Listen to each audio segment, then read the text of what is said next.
13-asr va 14-asr birinchi yarmida ilm-fan va madaniyat. Chig'atoy ulusi davrida Turonda ilm-fan qo'shni hududlarga nisbatan biroz oqsadi.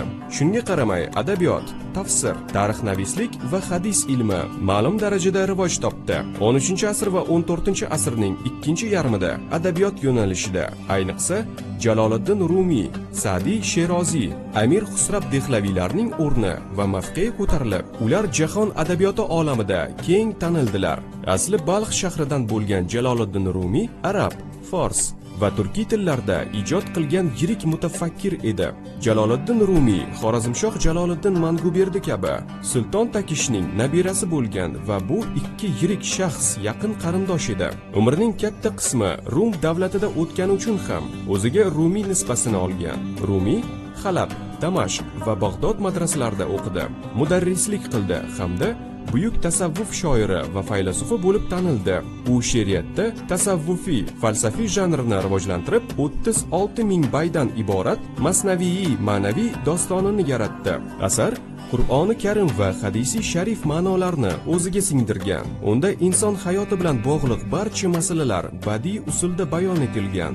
Sa'diy Sheroziy esa o'zining Guliston va Bo'ston asarlari, g'azallari, axloqiy fikrlari bilan keng shuhrat qozondi. Madrasani tugatgan Sa'diy Sharq mamlakatlari bo'ylab 20 yillik sayohati davomida Kichik Osiyo, Misr, Xuroson, Sharqiy Turkiston, Hindiston kabi mamlakatlarni ba'zan ulovda, ba'zan piyoda kezib chiqqan. 13-asr o'rtalarida Sherozga qaytib kelgan Sa'diy dunyo tashvishlaridan o'zini chetga olib, shahar chekkasidagi bir xonaqohda faqirona hayot kechirgan. Uning asarlarida ona vatanga muhabbat, insonparvarlik, mehr-muhabbat g'oyalari yetakchi o'rinda turadi.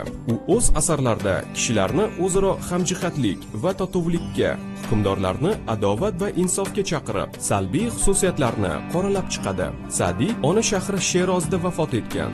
Xusrav Dehlaviy Hindistonning shimoliga Mo'g'ul bosqinlaridan qochib borgan asli kesh kishilar xonadonida dunyoga keldi. U Dehlida Sulton saroyida yashab, o'zining Xamsa dostonini, Hindistonda hozirgacha mashhur Xizrxon va Duvalarani, G'oliblik kaliti, Falakning 9 gumbazi kabi asarlarni yozdi. Turkiy tilda ijod qilgan yana bir ijodkor Nosiriddin Rabg'uziydir. U 13-asr oxiri, 14-asr boshlarida yashab, ijod qilgan. Bizgacha uning birgina qissasi Rabg'uziy asari yetib kelgan. Asar 72 qismdan iborat bo'lib, payg'ambarlar haqidagi qissalar, diniy rivoyat va hikoyatlar, xalq og'zaki ijodi, tarixiy asarlar, diniy kitoblar asosida bayon etilgan diniy, falsafiy, tarixiy, axloqiy asardir. Bu paytga kelib, turkiy adabiyot rivoji bilan bir qatorda tasavvuf, din ilmlarining ham rivojlanishi ko'zga tashlandi. Tasavvuf ilmining namoyandasi, Naqshbandiylik tariqatining asoschisi